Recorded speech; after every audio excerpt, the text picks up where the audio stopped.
So we put up a video, must have been about 12 months ago now, about the law of diminishing returns. We actually did two. It was called Can You Be Strong Enough, I think was the title we used. And I'll link it below or above.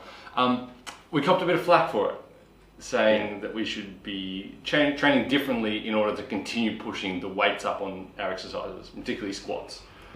I thought Random Thoughts would be a good platform for us to go deeper on that topic and why we don't always chase more weight just for the sake of chasing more weight.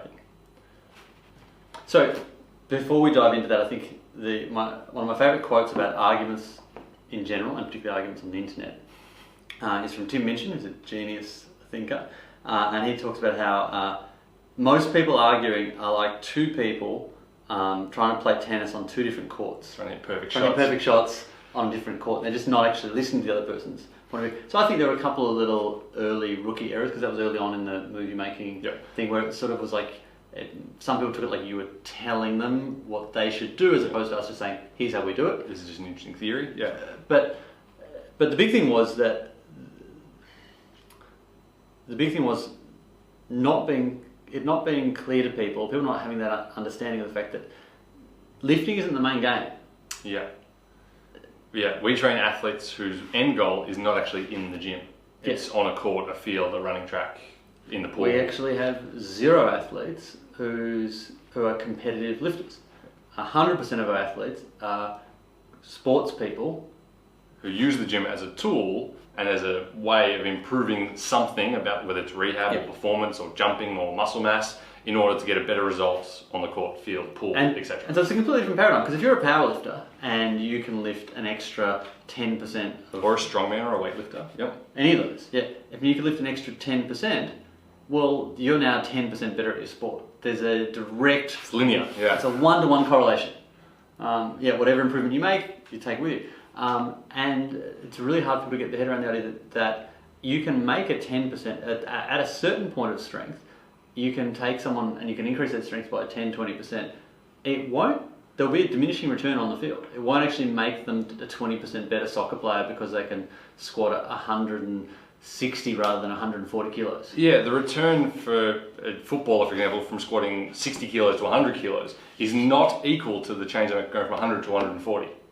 Yeah, so the quantum leap they make from going from a 60 kilo squat or a 20 to a 60 and then a 60 to 100 is so much bigger than that little bit, that cherry on top, going from 100 to 140. And I think there's the graph is, you go from having ankles so tight and glutes switched off that you can't squat at all, to just being able to squat the bar nicely. That's actually a huge jump. That's a leap, That's a really big leap. And then you go up to 40 kilos, and maybe for a 70 kilo, let's make an 80 kilo guy. Junior? Like a 16, 17-year-old male or female? And so then if you can go up to around 120, huge benefit. Like you're getting all the returns. You're going to push harder, hit.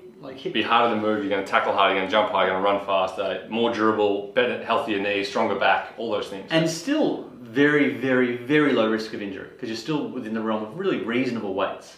Nothing, no excessive stress on all the connective tissue, no terrible price if things go wrong. If you were to slip under the 120, it wouldn't be ideal, but you're also not going to dislocate patellas and you're not going to drop the bar. Whereas you take that same 80 kilo athlete and you try and do 240, there's asking for trouble.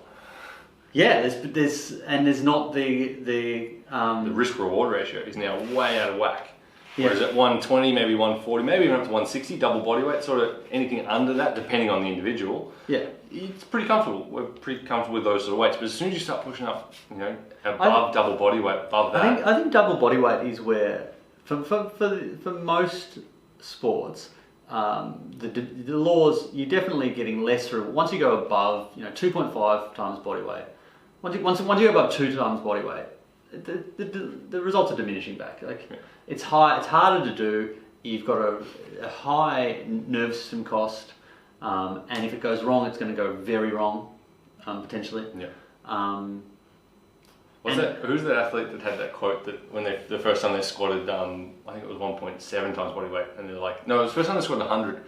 I wasn't there, but they were like, The bar just wants to get to the ground. It was one of our biggest improvers of all time, Jordan Faulkner. And so Jordan was a kid who came in when he was 14 years of age, and I made him squat the broomstick for like 6 months because he was a very tall, gangly kid. Long beanpole, yep. Couldn't move nicely. He improved his vertical 10 centimetres in 5 weeks just from the stretching because he was so locked up and tight. Yep. And then we spent a number of years just quietly just sneaking the dial up on his strength. So by the time he was 17, he was squatting 120 at a body weight of 85.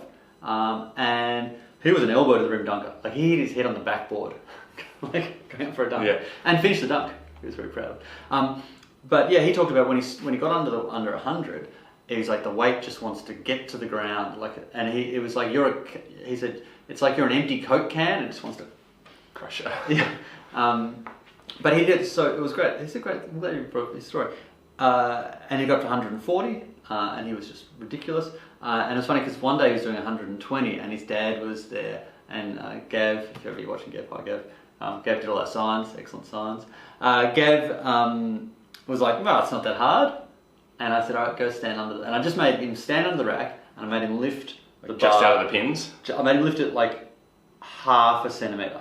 And he was just like, oh my God, because he couldn't move it. Like he was like, and he put it back. He's like, that's because Jordan made it look so easy because we'd spent so much time smoothly bringing it up that what we sidestepped was those compensatory patterns and this loss of form. Because when you push people rapidly and you make big jumps of people talking plates all the time. Yeah. 1 wheel, 2 wheels, 3 wheels. They're big jumps for athletes who haven't had much experience lifting.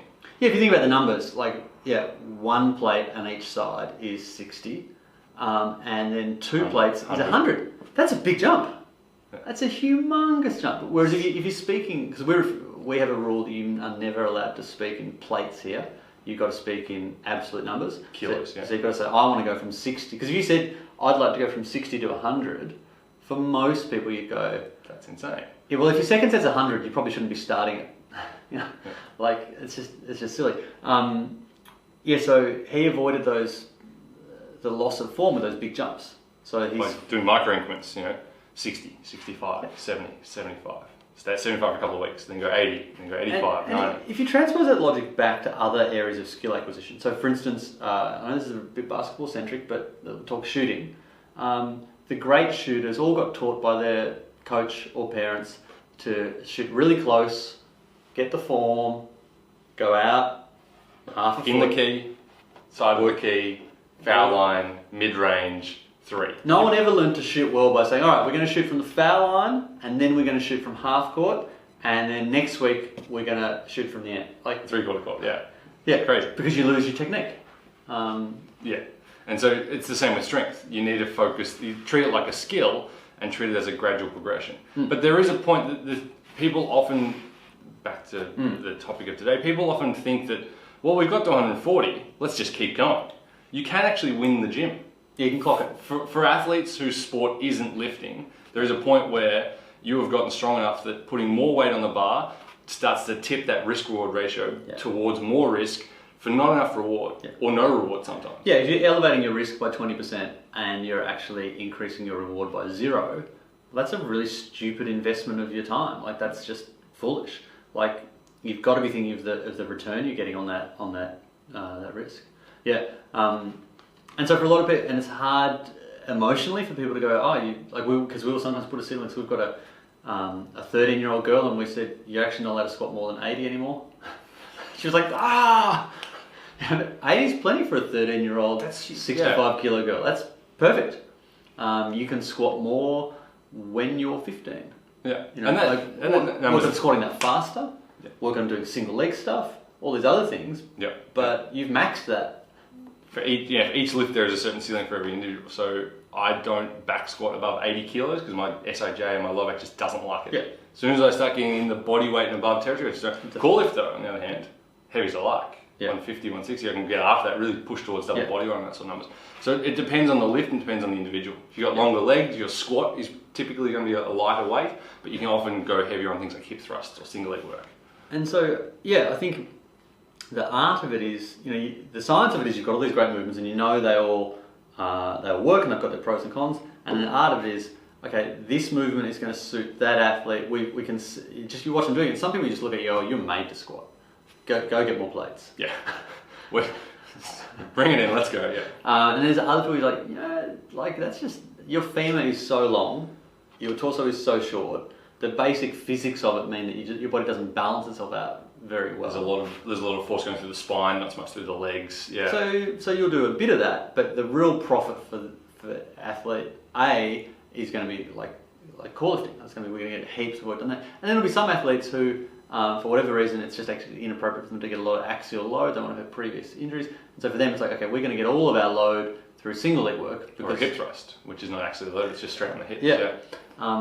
But I think, to circle back to the point, it's not to say you should lift the least weights. You should chase great weights, but you should chase them to the extent that they will enhance your performance in your sport or life, not just for the sake of the great weights. There's a great quote from Raph Brandon from the ASCO conference. I'll put it below or above. The question came up at the ASCO conference that you're at, and his quote was, you should lift as much weight as you can to improve your performance without detracting from your main mode of training. So if you're a runner, if your lifting starts to interfere with your running sessions, you're probably doing too much lifting. If you're a basketballer and every time you lift it throws your shot off or it throws off your scrimmages or it throws off your game, you should probably reconsider how you're going about your lifting. And it's the same for everything. So you want to do as much as you can and get as strong as possible, but not so much that it either becomes risky or starts to interfere with stuff. Yeah. What was the other quote? There was I forgot, I'm blanking on his name. He's a great rugby coach from Canada, and it was at the ASCO conference as well, and at a round table thing on power, and the question was, are you ever strong enough? And some people say you're never strong enough, and I don't agree with that. And his thing was, you're strong enough when you are just to the right of where the law of diminishing returns flattens out. So you've got a buffer zone that if you fall back a little bit, you're not going to lose performance. Yeah. But you're not so far over that you're flatlined. Yeah. Like if it's flat, but it's not wasteful. Yeah, exactly. One other thing I think that sometimes how do you know when someone's at low diminishing returns? I think there's a bit of an art to it. You can kind of just tell when you're spotting or watching something. You can see the level of squirm and the level of effort they're putting in. You can really feel on a squat in particular when you spot them. Yeah, you can really tell. Yeah, it's just something about it. You can just tell that their body's really tense and working close to maximum. Like there's rough sort of heuristics or algorithms where you can say, okay, a 70 kilo person somewhere around 140 is going to be somewhere around the double body weight is usually the stuff. We set it there and then we work backwards from that. That's crystal clear. That's double body weight when coached, progressed over a very long period. I'm terrified of someone who's like, oh, double body weight, you say? Oh, we'll try squatting.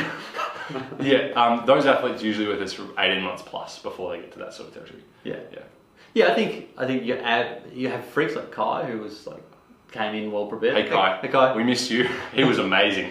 Because we said, I reckon it's going to be around 130. And smoke it. Credit to Tassie Institute of Sport because he lifted with those guys and he just came in technically great with a great base of strength and just destroyed it. And we was like, I think about 130, 135. And he'd do it and he'd hit like 7 or 8 reps. And we'd be like, maybe 140. And we'd do 140 and we'd keep going up. And so he just kept pushing the needle because he just did it so easily and so effortlessly. But I think it was still a 150. I think we stopped at 150. Because he was 70 kilo. Yeah, so we got to have double and he was a bit of a freak. And he was like my height and could do little baby dunks. Yeah. Crazy. But progress slowly with coaching, make sure your form's on point, do all the right stuff. Think of it like a skill, strength, because it is.